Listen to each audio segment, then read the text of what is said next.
Welcome back, everybody, to Watcher of All Things. My name is Kiki, and this is my podcast where I talk movies, TV shows, and all things entertainment. And today it is episode 104, where we are talking the 98th Oscar nominations, and it is officially 2 years since I started this podcast. I cannot believe it. 2 years ago, on January 22nd of 2024, I released my very first episode, I believe, talking about the Oscar nominations for that year. So kind of a full circle moment that I didn't even realize until right now. And I'm so excited to talk about the nominations today. There's so much to dive into. We're going to go through every single category. I'm going to give you all of my thoughts. It's going to be so much fun because there is a lot to cover. This was a big year, a lot of snubs, a lot of very big surprises, some records being broken. It's going to be a lot of fun. I'm really looking forward to it. Before we get into that, I hope you are all doing well. What a week it has been. It is going down to a record cold tonight. It's going to be like minus 23 degrees Celsius in Toronto, and we're supposed to get 25 centimeters of snow this weekend. Absolute insanity. Seems like we can't get out of the bad weather, but I have tons of stuff I have watched. I'm so excited to tell you all about it. So today we're going to start with the news, of course, as always. Then we're going to get into every single Oscar category. I'm going to give you all my thoughts on every single nominee that I can, of the ones that I've seen at least. After that, we have what else I watched, where I caught up with a couple of films and things that I thought were going to be nominated. They ended up not being, plus some shows that I have started. Finally, I'm excited to talk about them, including Task. So all those timestamps below if you want to bounce around and listen to the different sections, you want to skip the news, go right to the Oscars, whatever you want to do. Also, just quickly, next weekend, I am hopefully going to have my most anticipated movies of 2026 YouTube video up. I think I'm going to have it about like 5 movies, my top 5 most anticipated films. I'm excited for that. Not going to be a super long video, just nice and short, giving you what I'm looking forward to in the next year. I know we had the preview show a couple weeks ago, but I'm going to dive a little bit deeper into a select few films that I'm excited to talk about. But today, what do you say? Should we get into it? We have a lot to cover, so let's start with the news. All right, well, our first piece of news comes with Matt Damon saying that Netflix wants movies to restate, quote, the plot 3 or 4 times in the dialogue to account for viewers being on their phone. This is something that we've addressed for a long time. Second screen entertainment and this mandate that Netflix has where we need you to say things over and over again. I mean, Stranger Things, perfect example of it. We're going to talk about The Rip today in What Else I Watched segment. I'm very excited to talk about that movie because I have a lot of actual positive feelings about it. But let me just read this Matt Damon quote for you, then we'll dive in a little deeper on it. He said, quote, the standard way to make an action movie that we learned was you usually have 3 set pieces, 1 in the first act, 1 in the second, 1 in the third. You spend most of your money on that one in the third act. That's your finale. And now they're like, can we get a big one in the first 5 minutes? We want people to stay. And it wouldn't be terrible if you reiterated the plot 3 or 4 times in the dialogue because people are on their phones while watching. You can see that in The Rip. Oh my God. The Rip and The Pit are such similar names to me in my head for some reason. I apologize if I say the wrong one, even though I watched both this week, of course. But I mean, that is the sad part about streaming and cell phones in general, is that in the theaters themselves, people are becoming distracted by using their cell phones, and assholes like me have to say, hey, put your phone away. But then at home, you know, in the old days, I'm sure people got distracted when they would throw a VHS in, or they'd be watching movies on cable in the background, and they'd be doing their laundry or whatever. But now it's like cell phones are a second form of attention that you're holding while you're watching these films. So it's like a battle of attention. And I think we live in a world where it really is a battle of attention. Like everybody's attention is just being fought for with social media, advertising. So all of these different pages, plus films and entertainment. And there's entertainment everywhere you go. And that's why you have these Netflix movies that are like, we need you to explain things over and over again. And you don't see it as much in like Amazon or Disney Plus things. It's more so, I would say, just in the Netflix things because it is a mandate. And this Matt Damon quote to me is kind of proof in the pudding, and as well as watching The Rip, like you can really feel it when you are watching The Rip. And it's disappointing how many creators have kind of come out talking about this, that we need to re-explain here, and here. That way we can keep them entertained so they know what's going on and they're following along. I don't know. It feels like we're just getting dumb media for dumb people, and it's a disappointment. But our next story is actually a fun story. Apparently, Denis Villeneuve's next James Bond film is set to begin filming early next year. The new 007 is expected to be cast by mid-year, with the search focused on an actor who looks capable of killing with his bare hands in an instant, signaling a return to a more brutal, physically imposing version of the character. Now, a couple of things about the story that are kind of red flags to me. Apparently, Callum Turner had already been cast as Bond, like he was the number one choice, and he's been going around telling people that he's Bond or something like that, is some of the rumors I've been hearing on Reddit. There was another rumor this week that Jacob Elordi has in fact met with Denis Villeneuve about the role of Bond, and he is probably the front runner to get it. So there's conflicting reports there. This report also saying that Bond is going to return to being physically imposing, like he can kill someone with his bare hands. That was the whole point of Daniel Craig's Bond, is that he was this physical kind of a dude. He wasn't this like gentle Roger Moore spy, dainty, I guess you could even say. Even Pierce Brosnan, I would say, is a little bit more of a gentle Bond versus a Timothy Dalton who was like extremely physical, killed people. Darker movies that sort of lost him the role because of the direction that they had gone, and that's why they fired him and replaced him with Pierce Brosnan. But to say that Denis Villeneuve is going back to this more physical Bond doesn't really make sense because we never left that era. So it's just another action movie. Like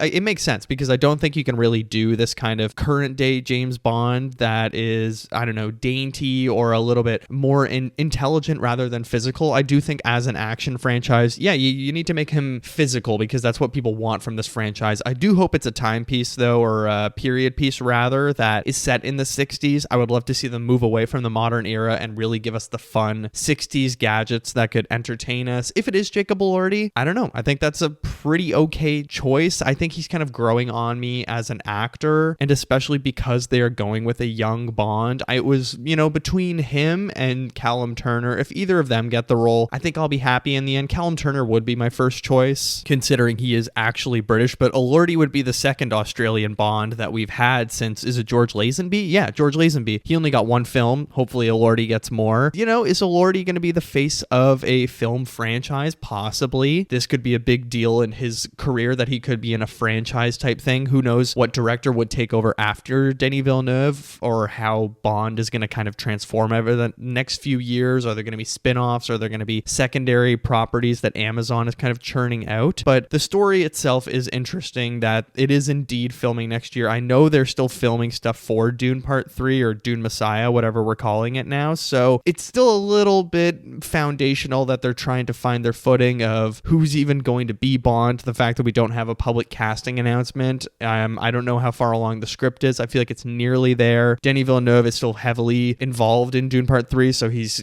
not able to get onto Bond right away. He can't really jump into his prep, so it makes sense. It's filming next year. Probably going to be a 2028 release. I would say like fall 2028, probably around October is my guess, September, October. So that's fun that we're at least getting new James Bond news. Anyways, our next story, exclusive from The Athletic. Manchester United, my favorite soccer team, if you're unaware, have agreed a deal with studio giant Lionsgate to create a The Crown style TV series. The show is in early development, but would be based on the club's history, and we would see Manchester United earning a multi-million pound sum plus royalties. Line of Duty writer Judd Mercurio has had talks about the project. Now, this is very interesting because we have seen The Crown happen, and now Netflix is making a Kennedy's TV show. Netflix has no involvement in this. This is a completely original thing from Lionsgate, but they want to make a historical television series. Now, this is when I'm going to put my sports fan hat on kind of here. There has been so many TV shows about sports teams, whether it's the Amazon Prime series that are behind the scenes looks or whatever at Arsenal, at Tottenham, at Manchester City, the Toronto Maple Leafs, the New York Rangers, I think even had one, or the Tampa Bay Lightning. Very popular thing right now is making these,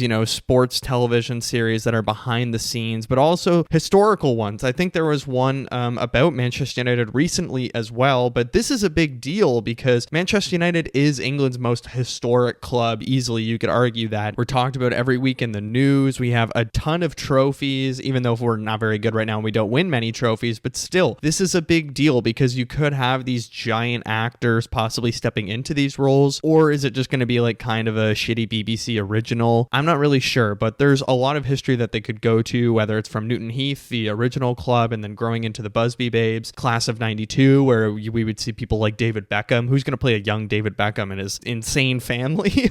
Some crazy news coming about them this week. And then you have, the treble winning team of Cristiano Ronaldo, Wayne Rooney, Rooney. Anyways, I'm boring all of the non-sports fans here, but TV shows like these are very interesting because it's like a mix of biopic along with historical sports franchise things, and sports shows or movies are very hard to do because it's difficult to make sports look good, in my opinion. The amount of sports things that I watch, like whether it's a film or TV show, and I'm like, oh my God, like everyone is so out of position or doing the absolutely incorrect thing. I haven't had a lot of TV shows or movies that have made me feel like, oh, this actually feels like they're good at this. Like I think Challengers is one of the only ones that I was like, oh, it actually feels like they practiced and they do look good at this, or Marty Supreme, you know? But more often than not, that's like a huge issue I have with sports properties. But I'm very curious in this, especially Lionsgate producing it. There could be a decent amount of money behind it, although Lionsgate has had a rough couple of years, or a few years rather, with like Borderlands and other movies that they've put out and haven't done really well. But this is a TV show, so who knows who's going to buy it. I'm not really sure. It's probably going to be like a BBC or a Sky,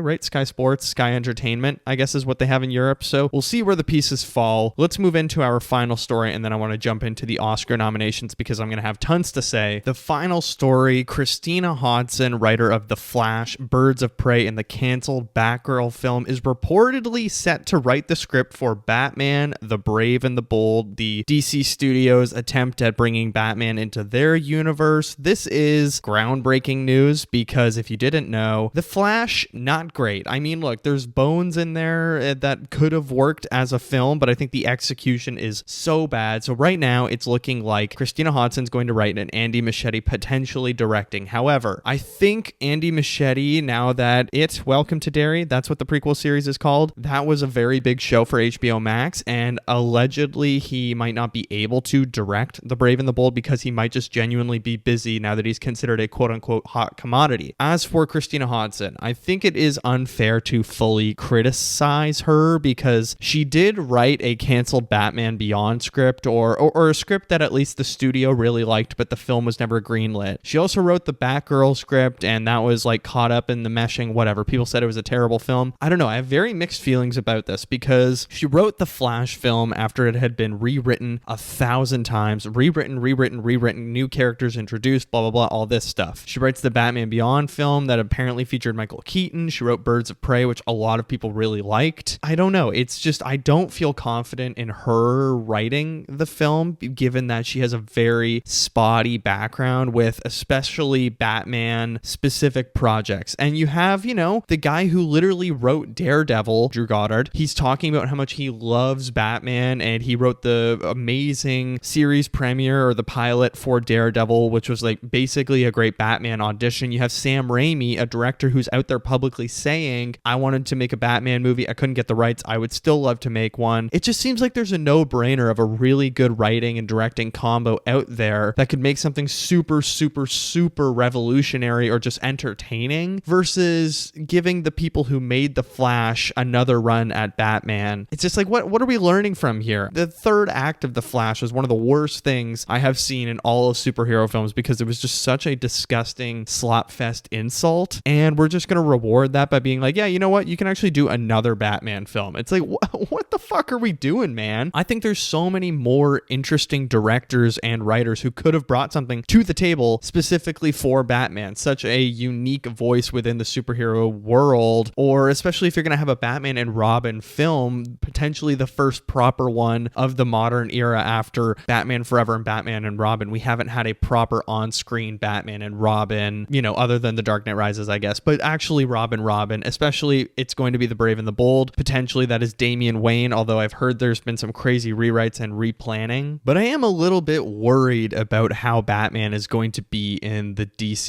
universe, because if it ends up being Brendan Sklenar, and then we also have the team behind The Flash reuniting for a new Batman movie, this could potentially be the most boring or just like mishandled Batman possible. I think Brendan Sklenar absolutely does not have the sauce to be Batman, and I'm just like full steam ahead with the merger, bro. Headcanon right now. I can't believe I'm saying this because I'm a giant Batman fan, but I'm not excited for the DC Batman. I'd rather just stick to Matt Reeves' Batman, just have the Batman Part 2, and if he does a third film in his trilogy, that's fine with me. I would rather have a DC universe without Batman than an Andy Muschietti and Christina Hodson Batman film that just, it feels like it's going to be really poorly handled after There's so many rewrites, and previously James Gunn had hinted that it was a man writing it, but apparently that person's probably stepped away or has gone on to other things, and now it's going to be her writing it along with Andy Muschietti, who has first dibs for directing, but who knows? Okay, I think that's where I'm going to wrap up the news today because we have a lot of Oscar talk to get to. Again, we're going to run through category by category. Going to be a lot of fun. Going to give you all of my big preliminary thoughts. I'm not going to do predictions because that will be in a video next month on my YouTube channel, but what do you say? Should we talk about the Oscars? Let's talk about the 98th Academy Award nominations. The 98th Academy Awards, also known as the Oscars, we had the nominees officially announced by Lewis Pullman and Daniela Brooks on Thursday, January 22nd. This is a very big deal. I love the announcement every single year. It's a lot of fun that they get these two Hollywood stars dressed up at like 5 a.m. their time to announce a bunch of awards. Anyways, we have a lot to get through, so I think the plan is we are going to go in reverse order of kind of what the big ones are, and we're on the Hollywood Reporter website. They basically have Best Picture, Best Director, and all the acting categories at the top. We're going to go in reverse order and start with like visual effects, more technical things, and end with the Best Picture. But my initial thoughts, a record-breaking year with tons of snubs, some pretty crazy surprises, I think is fair to say. But I have to actually just admit I'm very happy. I think this was a pretty solid year nomination-wise. There's a lot that I'm like, yeah, that's exactly what I would pick. And without further ado, let's just dive right into our first category. We have Best Visual Effects, and the nominees are Avatar: Fire and Ash, F1, Jurassic World Rebirth, The Lost Bus, Sinners. I think the only surprise for me here is that The Lost Bus got in there. I saw this movie at TIFF, and it had astounding visual effects because it's about wildfire, but they have these certain scenes that we talked about in our TIFF episode where you can see the fires actually starting because of electrical cables, and I thought that was so well done. So I think this is a very strong category as well. There's a lot here. Obviously, Avatar: Fire and Ash was always going to be there. F1 makes sense. Jurassic World Rebirth, I'm like, I don't know. There was a couple moments that I didn't love visually in that film. And then Sinners, fantastic visual effects, but really solid category there. I have no real gripes. I mean, there's other movies this year that people thought might be nominated, whether it is Superman, but I think the visual effects in certain parts of Superman were really bad. So I think this is probably the best 5 that we could have gotten. Now, as for Best Sound, the next category, another nomination for F1, and we'll talk about F1 a few times. Frankenstein, One Battle After Another, Sinners, and Surat. Surat is the only film on that list. It's one of the only Oscar nominees that I haven't seen. I think I only have The Voice of Hind Rajab and Surat really to catch up on. Everything else I've seen, actually also The Secret Agent, that's another one, but I'm hoping to watch all 3 next week if I can and really catch up so I can start churning out all the animated films and then the short films, and then we're going to try and find all the documentaries, and we're going to talk about lots of the stuff that I haven't seen today as well, but there's certainly some homework to do for me. But Best Sound, I honestly think this is such a strong nominee body. F1 had fantastic sound mixing. Like, as much as I didn't love the movie and I thought it was a very generic kind of blockbuster, the sound mixing in the races were unbelievable, and it was definitely a lock for some of these technical categories for me. One Battle After Another and Sinners, fantastic sound design in so many different elements, whether it is just mixing in the score with certain practical effects they're doing. Sinners in particular with like how they're sort of incorporating burning buildings or people attacking each other, and the gunfire just sounds so crystal clear and beautiful. Frankenstein, I'm surprised of the best sound, but there is some very orchestral epic stuff happening there. And then Surat, I'm not really sure. Best production design, we have Frankenstein once again, Hamnet, Marty Supreme, One Battle After Another, and Sinners. I think this is a fantastic standout category. Some people were thinking that maybe Fantastic Four would get in there, and I'm like, I get that it's a period piece, but these films are absolutely outstanding. Like Frankenstein, of course, there's so many grand castles and old sort of gorgeous ballroom or whatever it might be, and then we have Hamnet where there's all of these like classical looking things, and it's just gorgeously designed kitchens and living rooms, and it all feels so old, but it actually feels incredibly accessible in the production design, as well as how they're designing the stage and performing there and how everything looks so handcrafted. It's gorgeous. Marty Supreme, of course, taking place in the 1950s. There's so, I mean, people wonder why that movie is, $70 million, because they had to dress up so much as 1952. I think people don't realize how hard that is, how much labor that takes, how much money that costs. Like that's not easy. One battle after another. Of course, I mean, production design, there's all of these really cool houses that they're going through, whether it's, Bob's tunnel and his little shack that he's living with Willa at, or Christmas Adventurers Club that they're going to, and all these military bases and whatever it might be. And then Sinners, of course. I mean, everything about that look is just so intricate and gorgeously designed to resemble Mississippi at this time. And I don't know. This is just so far, like all of these categories, you have to kind of just nod your head and say, yeah, I feel like these are all very strong, and all of the snub categories really do stand out. But most of the categories we're going to talk about are extremely straightforward, and it just makes sense for production design. I don't really know what other films I would put in there. Maybe 28 Years Later, in my opinion. I think that's maybe the only other one, considering like the Bone Temple elements and then the island where he's living at the start, Spike. But there's a few movies that maybe you could argue for, whether it's, I don't know, Begonia, or there's always arguments to be made every year, but I think this is a really stellar 5. Now, as for Best Original Song, we have Dear Me from Diane Warren, Relentless. If you don't know who Diane Warren, she has lost like how many Oscars? 18 or something like that. Golden from K-Pop Demon Hunters, of course. I Lied to You from Sinners, really happy that got in there. Sweet Dreams of Joy from Viva Verdi. I think it's a documentary about like opera singers, or a film about opera singers. Then we have Train Dreams from Train Dreams, which I'm really happy about. A very solid lineup. I think the only snub here, no Miley Cyrus for her Avatar song. A lot of people figured she would get in there. I think the song's not very good, but I reckon because it's an original song from Miley Cyrus for Avatar, a film that tends to every single installment get a bunch of Oscar nominations, but it did not. And I don't think it was a snub, but it was a surprise. But the actual big surprise that everybody's talking about, no Wicked for Good songs nominated. They wrote 2 original songs just for that film. I think it's like The Girl in the Bubble, and then there's one other one I can't remember the title of, and they wrote 2 original songs that both of them did not make it. And we're going to talk about Wicked for Good a few times today, because this is one of the many categories that they possibly could have been in based on last year's reactions and results, but this year they're completely shut out. Am I happy about that? Yes. I will be a little bit cruel and just say yes, I'm happy that Wicked for Good is not getting nominations, because it's time for Hollywood to pull the mediocre wool down from their eyes and say, you don't have to nominate Wicked. So Best Original Song, I think it's an incredibly strong lineup. For the uneducated or the unaware, it's 5 nominees for every category except Best Picture, which is 10. And of course, after Original Song, we have Best Original Score. Now, this is one that we're going to dive into a little bit more, because the nominees are Begonia from Jerskin Fendrix, Frankenstein from Alexander Desplat, Hamnet from Max Richter, One Battle After Another from Johnny Greenwood, and Sinners from Ludwig Göransson. Although there is a clear winner that I have no doubt will take it away on the night, the fact that Daniel Lopatin is not nominated for Marty Supreme, I honestly didn't believe it. I thought it was like a mistype every single time. I checked like 4 different outlets. I was like, no, there's no way Marty Supreme did not get in there. But yeah, it was shut down. And I was listening to actually The Big Picture the other day when I was coming home from work, and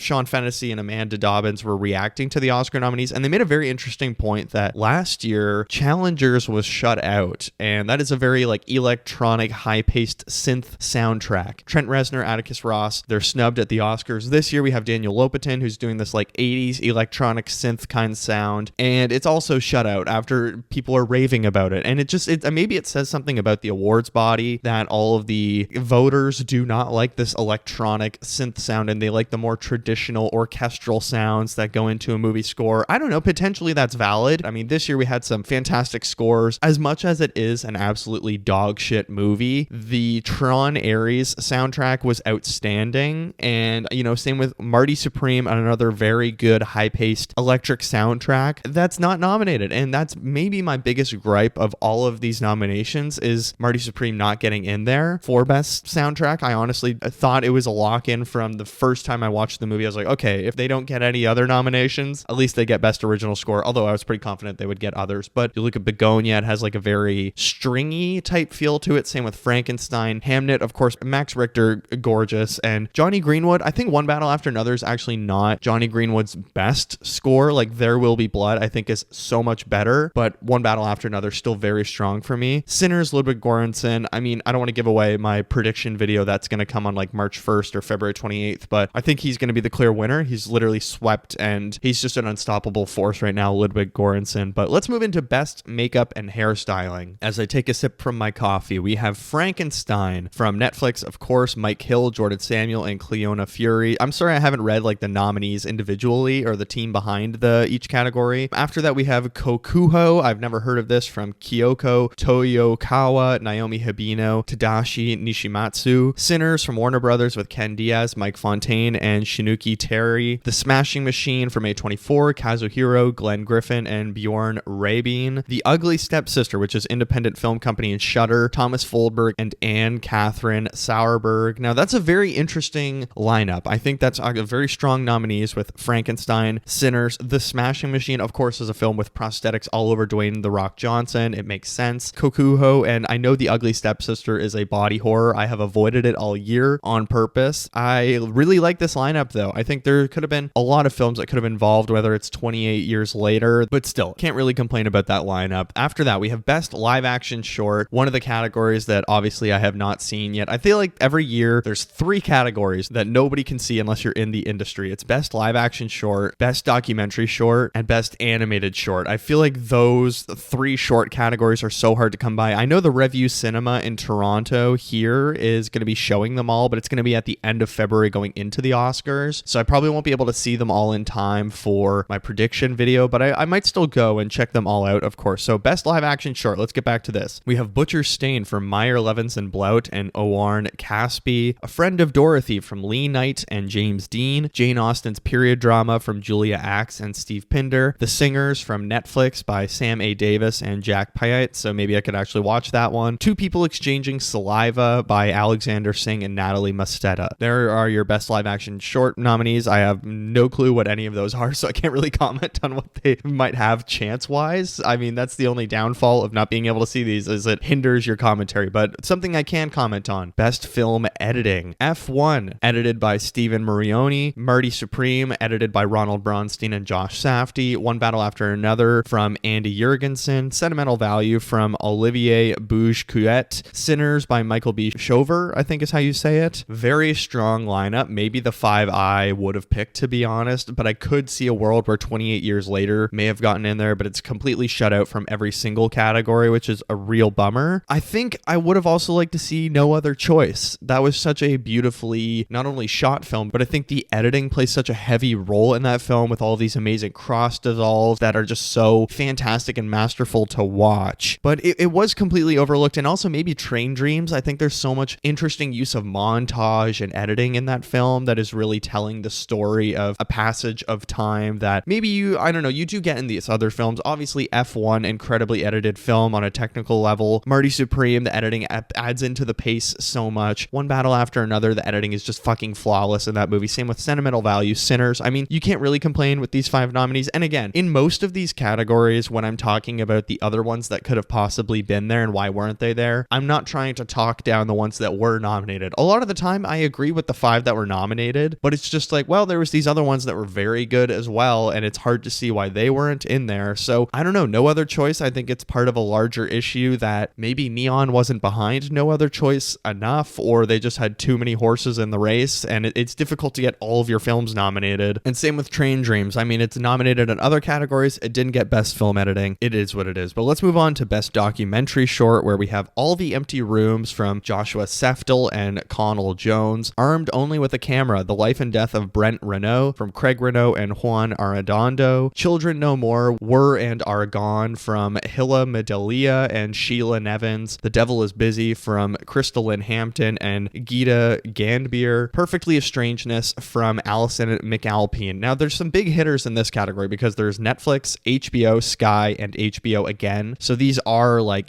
very public, very big production or distributor companies rather that are doing these documentary shorts. So they might possibly be able to watch on their different platforms. Whether you're in Canada, maybe they'll show all the HBO shorts, or they'll have their, how every year on the streaming platforms, they always have like the watch the Oscar nominees. So maybe we will get that this year. I don't really know, but I really do want to watch them because last year I couldn't see any of the documentary shorts. I think last year I didn't get any animated shorts, documentary shorts. I watched all of the documentary. Actually, no, I couldn't see No Other Land last year because it was nowhere online during the nomination process and leading up to the ceremony. So I had seen them all like like Black Box. There was also a Canadian Indigenous documentary last year about the residential school system. And documentary short is such an interesting storytelling method that I really do wish I could indulge a little bit more, because you have to be so precise in such a little amount of time in telling this story that, I don't know, congrats to all these people. It's just I wish it was more accessible for the main public and people outside of the industry to see these things before they go to the Oscar ceremonies. Next up, we have Best Costume Design. The nominees being Avatar Fire and Ash from Deborah L. Scott, Frankenstein from Kate Hawley, Hamnet from Malgosia Terzanska, Marty Supreme from Miyako Belize, Sinners from Ruth E. Carter. I believe Ruth E. Carter won for Black Panther, if I'm not mistaken, because I remember Ryan Coogler, or Black Panther at least, was nominated for Best Picture, right? And Black Panther did win an Oscar that night. I believe it was in Best Costume Design. So same thing here. I'm very surprised that Avatar Fire and Ash got in there, because it's fully like motion capture except for Spider. So visual costume or visual effects costumes or animated costumes rather than like what they're actually designing in person is very interesting to me. It's kind of funny, but it got in there, which is certainly something. Frankenstein, of course. I mean, you can't have a Guillermo del Toro film without having gorgeous costumes. I think that's kind of a shoe-in. Hamnet, again, I love the clothing, particularly Agnes's clothes in that film. I think all of her outfits are so interesting, particularly like her orange dress that she's wearing for the majority of the film. Does she have like the same costume the entire movie? I feel like everybody does, right? Marty Supreme, of course, there's all this like really cool 1950s, late 40s clothing that is playing out. And then Sinners, I've heard rumors that actually all of the costumes in Sinners were left over from the Blade movie that was going to happen by Marvel Studios, and Ruth E. Carter and Ryan Coogler just decided to take all these clothes. I doubt that's true, but that's a really funny story if it is what's actually happened. But I mean, costume design plays such an important role, specifically with the Smokestack twins. One of them has, you know, blue clothing and one of them has red clothing, and it's telling apart their personality differences, which is a really important part. But also just all of the costumes in that film are absolutely gorgeous. Seeing everyone wear their juke joint clothes that night that everything's happening. I don't know, Train Dreams as well. If we're gonna go for all these like historical sort of focused films, I'm surprised Train Dreams wasn't in there over Avatar Fire and Ash, to be frank, as much as I love Avatar being nominated because I love Avatar. But it's a tough call to make because there's so many amazing costuming throughout the year. I mean, one battle after another, you have Bob Ferguson in his robe and sweatpants and how that represents him, and then you have Willa with, you know, a bottom half that is this sort of blue dress, almost like Kill Bill, what do you want to call it? I don't know, homage to the bride in Kill Bill, and then she's wearing a leather jacket top half, so it's like, you know, she has the chill half inside of her and then the crazy half inside of her, the chill half being her mother and the crazy half being her father, Lockjaw. And costume design obviously is incredibly important to storytelling, and costume designers are working so closely with the directors to best represent those characters, and how often actually the actors have a say in their costumes is really important. After that, we have Best Cinematography with Frankenstein from Daniel Louston, Marty Supreme from Darius Kanji, One Battle After Another from Michael Bauman, Sinners from Autumn Gerald Archipod, Train Dreams from Aldolfo Veloso. This is a really stacked lineup right here. Like, I think this is just an amazing lineup because even if I didn't love the look of Frankenstein, it still has that like crazy digital pop to it, and the variety of shooting methods that are in the Best Cinematography category right now, whether it's, you know, VistaVision, 70mm film, an insane looking digital movie with Train Dreams, which I think is hard to pull off. I mean, most things shoot in digital now, and it's hard to make things really pop or look gorgeous in digital most of the time. So I like the variety of film types or shooting types that we are getting in here, and the different cinematography choices that can really stand out. Again, I'm surprised no 28 years later, considering that was sort of revolutionarily shot on film, but I just think a lot of maybe the voting body didn't fuck with 28 years later because it's a zombie film, and they sort of wrote it off as, oh, it's a zombie film and we want the vampire, sexy vampire movie. 28 years later just couldn't sneak in there. I'm surprised. Same with Begonia. I mean, a gorgeously shot film. It's a very cutthroat category. Again, there can only be 5. After that, we have our new category this year, Best Casting, which is just a really stacked category. Now, keep in mind, this is not Best Ensemble like the Actors Awards or the SAG Awards as they were called. They're not celebrating a unique cast that is like, wow, look at this ensemble and the amount of talent that are on it. They're sort of celebrating the casting directors and the casting choices that are made. So Best Casting, we have Hamnet from Nina Gold, Marty Supreme from Jennifer Venditti, One Battle After Another from Cassandra Koulakundis, The Secret Agent from Gabrielle Dominguez, Sinners from Francine Meisler. So keep in mind, this is not like look at the entire their cast. This is the choices that they are making. So with Hamnet, you could have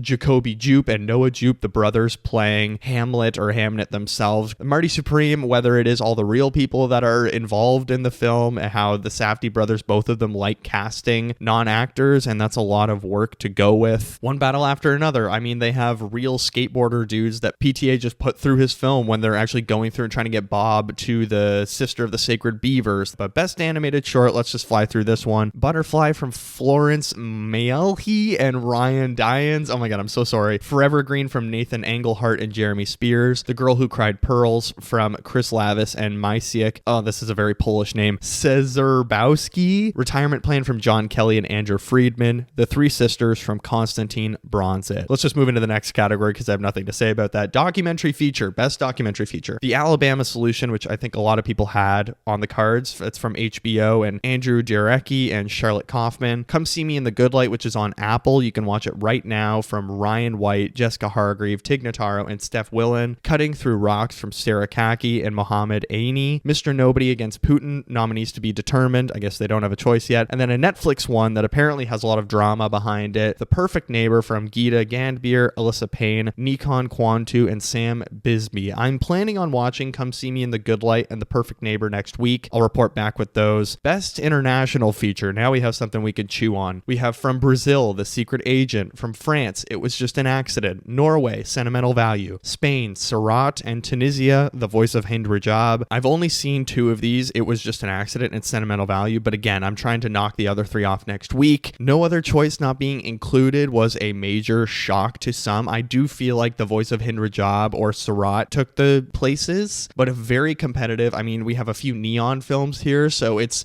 hard to promote 5 different best international features when they're all from the same company. They kind of have to back certain ones, and you're splitting votes within your own company of who they're going to vote for. So it's a difficult category to navigate. After that, we have best animated feature. We have Arco, Elio, K-pop Demon Hunters, Little Amelie or The Character of Rain, and Zootopia 2. Elio, I'm very surprised that it made the lineup because it was kind of a come and gone animated feature that didn't make a ton of money. It was rewritten, and I'm surprised it got the votes. That was a real shock to me. Other than that, I have a few films I need to watch here, like Arco and Zootopia 2 I have not seen, as well as Little Amelie. But now we are getting into the big hitter category, starting with Best Original Screenplay. We have Blue Moon, It Was Just an Accident, Marty Supreme, Sentimental Value, and Sinners. I'm going to stop reading the individual nominees just because it's like, we got to get through this. So Best Original Screenplay, these were really the ones I had going into it. I think really it's disappointing to see Sorry Baby shut out because it's such a fresh and rookie screenplay. I mean, rookie in a real way, in that it's Eva Victor's first screenplay in this big film that really took a lot of people by storm. Maybe if we had that Julia Roberts moment 4 months ago, it could have got some votes, but I don't know. Same with Weapons being shut out, I think is very surprising because it's this horror movie that took the world by storm, but I think it is a very good lineup. And then after that, of course, we have Best Adapted Screenplay with Begonia, Frankenstein, Hamnet, One Battle After Another, Train Dreams. There's really no shocks in either of these categories for me. I think these were always going to be the major ones that were going to be lined up, and especially,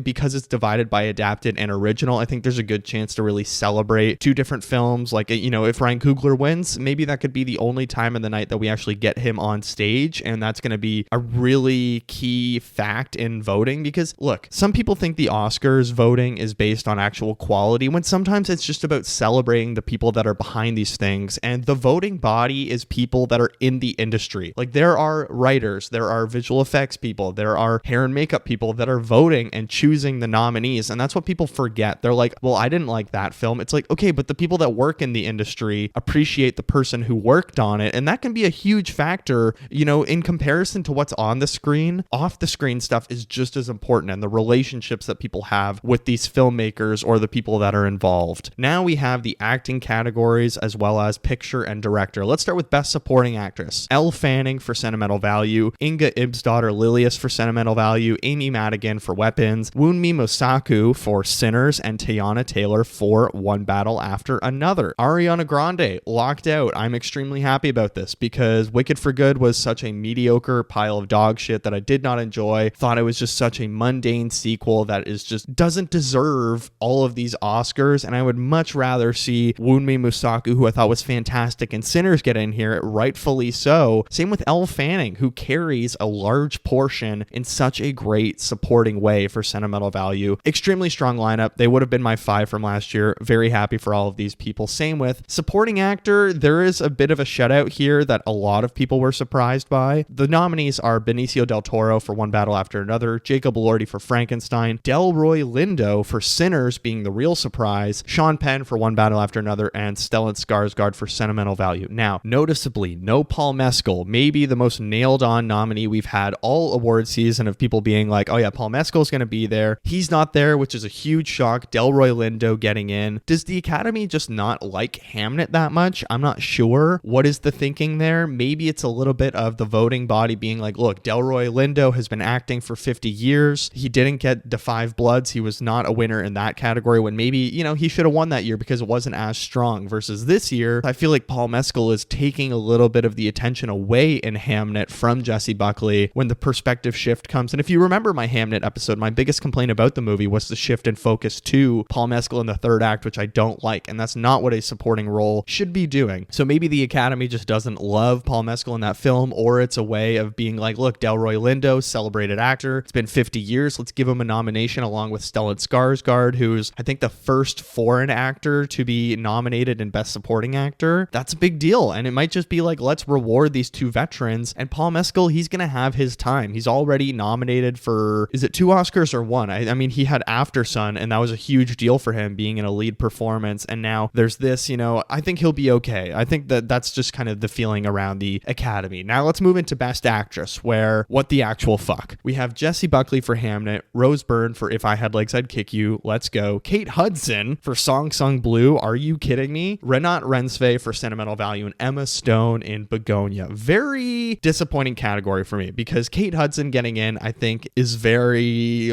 odd. Like, it's just really the Neil Diamond tribute film. No Chase Infinity, maybe because she's not in enough of the movie as a lead. It's kind of that like splitting votes element where there's just so many people in one battle to nominate that the entire cast, and maybe because it's Chase Infinity's first, performance, the voting body doesn't want to reward her yet. They're like, yeah, she's still young. But if anything, for me, that would be more of a reason because she's this young actress that comes in and immediately establishes herself when the film flashes forward and carries us throughout the rest of the movie. And it's just like such a pivotal role in that film. And no Amanda Seyfried for The Testament of Anne Lee, I think is very sad because Searchlight was even expanding the showings for Testament of Anne Lee. I think it was going to expand to like 500 theaters from just 23. And they were really banking on getting some nominations and they got completely shut out with 0. Shocking. No Cynthia Erivo for Wicked for Good. Obviously, I think that's the right choice. But the big takeaways for me, I'm really disappointed in Kate Hudson getting in there over Chase Infinity and also Amanda Seyfried being shut out. I think the 2 of them deserve it way more. Let's move to Best Actor, where there's really no surprises here. We have Timothée Chalamet for Marty Supreme, Leonardo DiCaprio in One Battle After Another, Ethan Hawke for Blue Moon, Michael B. Jordan for Sinners, and Wagner Moura for The Secret Agent. This was my 5 going in. I was like, I think it will be this 5. There was a little bit of a question. Could Jesse Plemons get in for Begonia at the last second? But this is a very record-breaking category because Timothée Chalamet, he's now the youngest actor to have 3 Oscar nominations, and I believe he's the youngest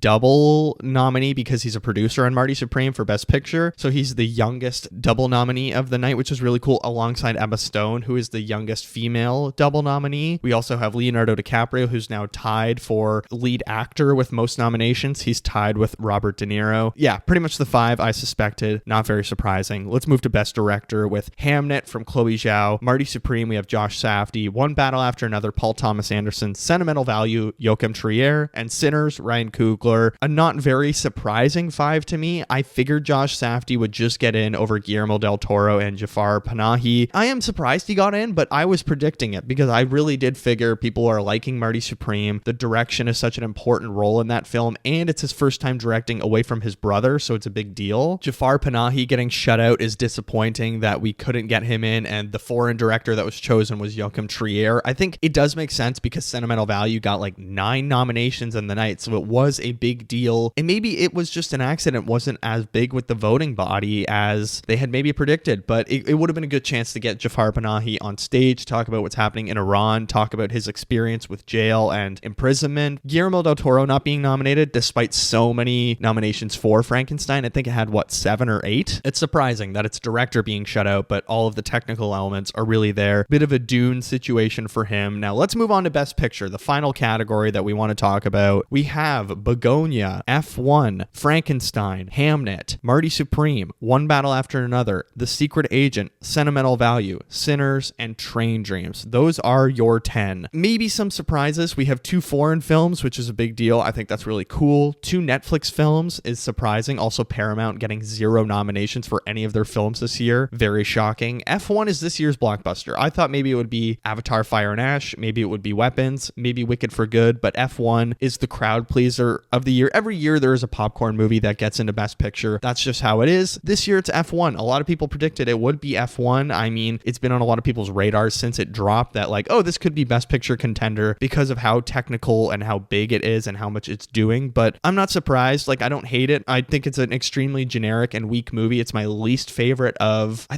think it would be my least favorite of the 10. Like how would I rank the Best Picture nominees right now in my favorite? Let me see. I think I have a letterbox list going. I haven't seen The Secret Agent, so it doesn't count, but my top 9 would be F1 in last, then an 8th Frankenstein, Begonia after, Hamnet, Sinners, Marty Supreme in 4th, Train Dreams 3rd, Sentimental Value 2nd, One Battle After Another 1st. I think that's an incredibly strong 10 though. I'm excited to watch The Secret Agent. Wicked for Good with 0 nominations this year is a big deal because I believe it is the first Hollywood sequel that's first film has been nominated for Best Picture and a ton of other stuff to have a sequel completely shut out. I'm fairly sure that has never happened before, so unprecedented. Then we have Sinners with a record 16 nominations. Then we have One Battle After Another with 13 nominations. Look, those are your Best Picture nominees. I think it makes sense. I'm sad Avatar, Fire and Ash didn't get in there over F1, but overall, like I said, I'm pretty happy with a lot of these categories. I mean, no Wicked nominations is great. I think we don't have an Emilia Perez situation this year where there's one really bad movie being nominated and breaking records. I think that's,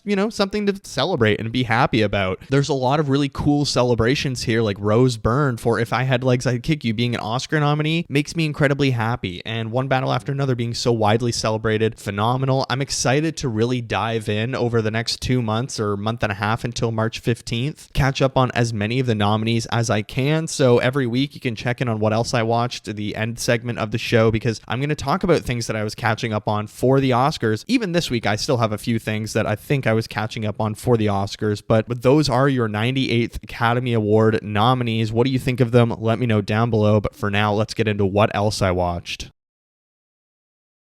Alrighty, what else I watched? Well, I have 1 video game, 2 books, 4 TV shows, and 5 movies to talk about because it was a busy week. I did a lot. I had lots of spare time at night, and it was great. I got the new PlayStation free game this month, Need for Speed Unbound. Pretty fun. Not much to report, but let's just talk about my comic books. Batman Detective Comics Volume 3 Emperor Penguin was maybe my least favorite in the 3 Detective Comics ones that I had read. I just don't like the evolution that they did with the Penguin character. If you don't know, the Penguin has to go back to jail, and this guy steps in as Emperor Penguin Ogilvy, who's been working for Oswald Cobblepot for years, and it's just kind of lame. I didn't love it, but then I did get 3 new X-Men books this week on Facebook Marketplace. Gonna have a little vlog to show on social media. It's Uncanny X-Men Volume 1 Revolution. I read the book while I was at my allergy testing appointment, which was so much fun. So anyways, that was a really great book, but let's just jump into the TV shows. What do you say? Let's start the TV shows with Normal People episodes 5 to 12. We finished it last weekend, and it's such a great show. Honestly, I think After Sun is, of course, my favorite Paul Mescal performance, but Normal People just after, I think he's so good, and all of the different variations that he's going through with Connell, and same with Daisy Edgar Jones as Marianne is just unbelievable. Particularly the Sweden part always makes me extremely sad how dark it gets, but really great revisiting that show after like 4 years. But I did finally start Task after weeks of saying, yes, I'm going to get to it. I watched the first 4 episodes and goddamn, I really like it. I think Mark Ruffalo is so good. And then there's the DJ Grasso guy. I think he's so entertaining. The actor who plays Robbie from Ozark, I think he's fantastic too. It's such a good cast. The main girl that was the lead actress in Coda as well. She's so good as the daughter. It's such an enthralling show. I really liked the other show, Mayor of Easttown, that the creator did on HBO a couple years ago. Task, I think, is even better, but I'll have it finished for next week, I think. think. I only have 3. There's 7 episodes, so I only have 3 left. So I will report back. But we did jump back into some older seasons of Survivor because we're trying to finish the ones that all of the cast members for 50 that were on. So we watched Survivor Micronesia, Fans versus Favorites, episode 8 to 15. We completely finished it. Outstanding season, like genuinely one of the best seasons of the show. So entertaining. And then we started Survivor Tocantins, which is season 18, episodes 1 to 4 we watched. That's Coach's first season, as well as Tyson Apostle, my favorite Survivor player of all time. Just has so many classic Survivor elements in it that I really loved. Maybe Jeff's worst hair season, in my opinion. Really, really bad. And of course, we wrapped up the week of television with The Pit, season 2, episode 3. I've seen people online being like, oh, this was a slower episode. And it's like, no, it's slower because you're not binging it like we were last year when everybody was catching up for the season finale. You're watching it week to week and you're like, oh, I have to sit with this for a week and I have to catch up and sort of get back in the mood. And that's what the great part of television is just like spending an hour every week with these people that are awesome. And I really enjoyed the episode. I thought it was just maybe bouncing around a little bit too much character to character. Like I felt that some of the scenes were a little bit short and really jumped to a completely different scene in a really odd way. And it was written by Noah Wiley, I know. I thought there was a touching moment where he talked about, the Pittsburgh shooting that happened at that synagogue and how the Muslim community actually came together and raised all of this money for everyone that was affected by it. It was a really beautiful moment, but there were still a few scenes where I was like, oh, that felt a little bit short, or kind of like just the scene to scene jump there didn't really work for me. Overall, really enjoyed the episode, but let's talk about the 5 movies that I watched this week, starting with The Testament of Anne Lee. I saw this in 70 millimeter at Cineplex Varsity and VIP here in Toronto, which just got a 70 millimeter projector. I really, really enjoyed this movie. I don't know what it is, but recently, like I grew up like a little bit Catholic, but I'm not religious at all. But I find the exploration of religion and how these religions start, like the Quaker or the Shaker Quakers, I guess they were called, or the Shakers or the Quakers. I don't know. I studied the Quakers and the Shakers as well as one other group in university during my master's. We talked about sexuality and religion, or it was gender and sexuality was the history class, but we talked about religious groups that embrace celibacy and have like sexual principles like the Quakers and Shakers, who are all about celibacy and giving your body fully to God. I think The Testament of Anne Lee is such an interesting entry in that, talking about Anne Lee, who is bringing the Quaker or Shaker movement to the United States after sort of being a little bit expelled from Britain, mainly Manchester. And Amanda Seyfried is delivering on all fronts in this film. I think she is just so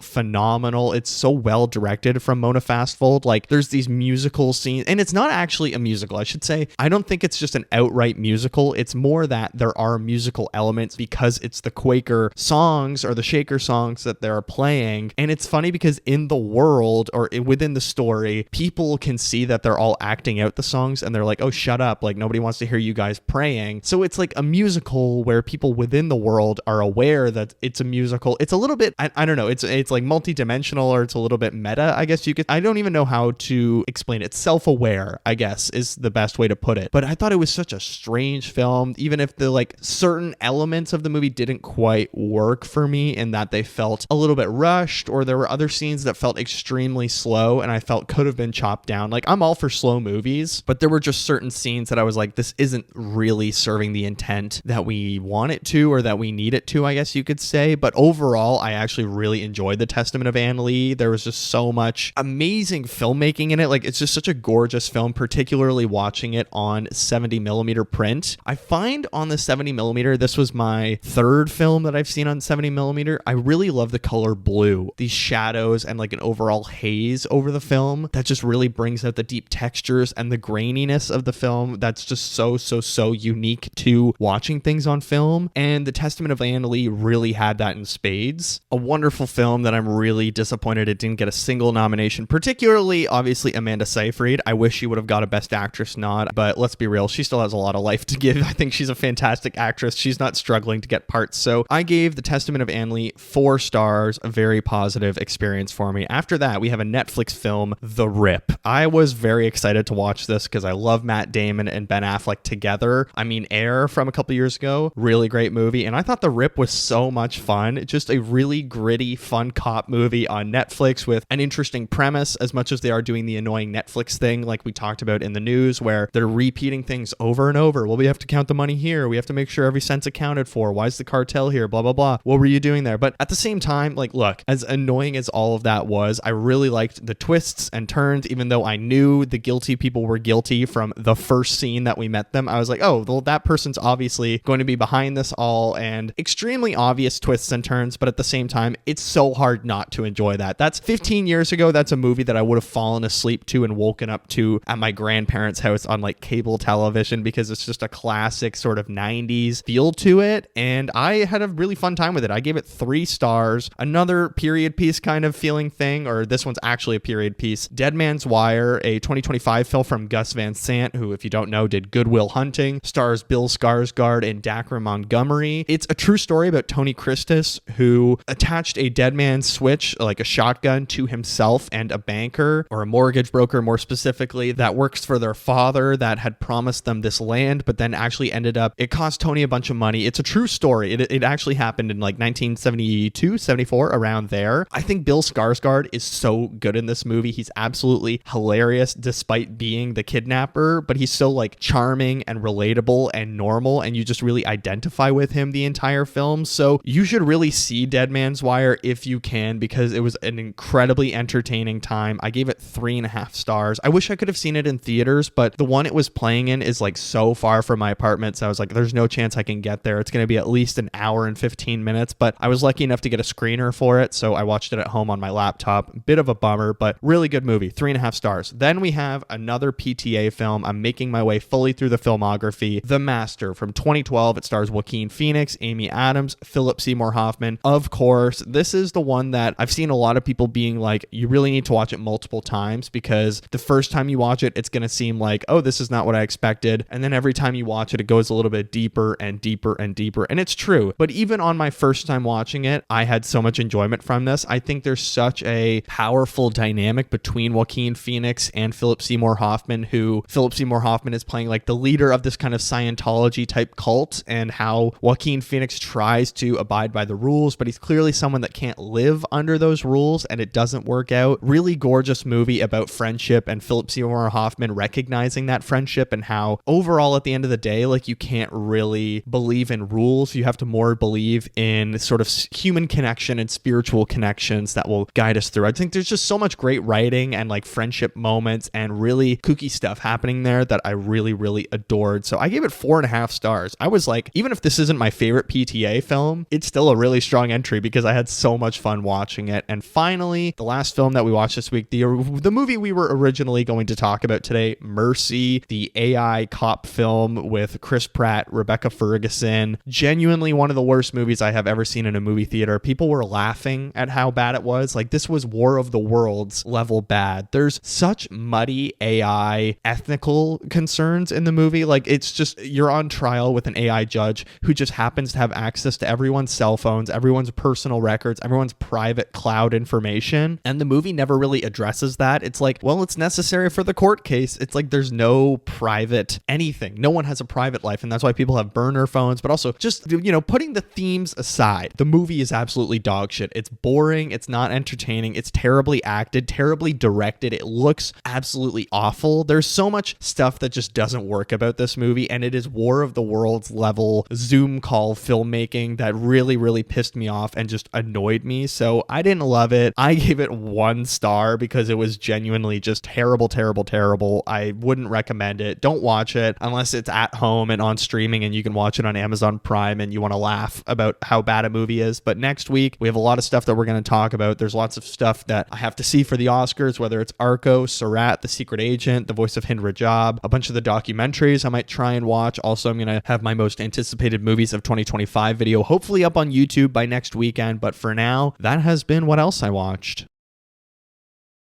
And in fact, I think that's going to do it for episode 104, the 98th Academy Award nominations, also known as the Oscar nominations. Those are my reactions. We kind of rifled through some categories, we took our time with others, but there's a lot to process there. It's crazy. It's been 2 years since we started the podcast exactly, and the first episode was about the Oscars. It's a fun little bit of coincidence. And as always, please rate and review the show 5 stars wherever you get your great podcasts like Watcher of All Things, whether it's Spotify, Apple Podcasts, Amazon Music, or Acast. We are, of course, an Acast produced show. You can comment right underneath the Spotify episode, right in the app. You can tell me, what do you think of all the Oscar nominations? What are you watching recently? All that good stuff. If you're on the YouTube channel, hit like, subscribe, the notification bell so you know when new videos or podcast episodes drop. Comment under the video right there. What did you think of The Rip? What are you watching TV-wise? What are you reading right now? Anything interesting in your life that you are enjoying a lot and that other people should check out? If you want to get in touch with the show, you can email us, watcherofallthings@gmail.com, and find me on social media. Instagram and Threads are just at watcherofallthings, and the TikTok account is at watcher.of.all.things. I post on social media every single day. I make videos every day, so lots of stuff to check out there. You can also check out my personal Letterboxd account, KikiJ70. That's KIKIJ70. You can see all of my reviews and ratings right away. Follow me on there. Drop a comment under one of my reviews that you found me through the show, and I will follow you back. Let's build a little community. Next week, we have a very exciting movie. We are watching Sam Raimi's new film, Send Help, starring Rachel McAdams and Dylan O'Brien. I've heard extremely great things. I'm very excited to see this triangle of sadness, but it is Sam Raimi making it. It's going to be a lot of fun. But for now, thank you all so much for listening, for all the love I get every single week. 2 years of Watcher of All Things is absolutely insane. Take care of yourselves in this very cold weather, and I will see you in the next one.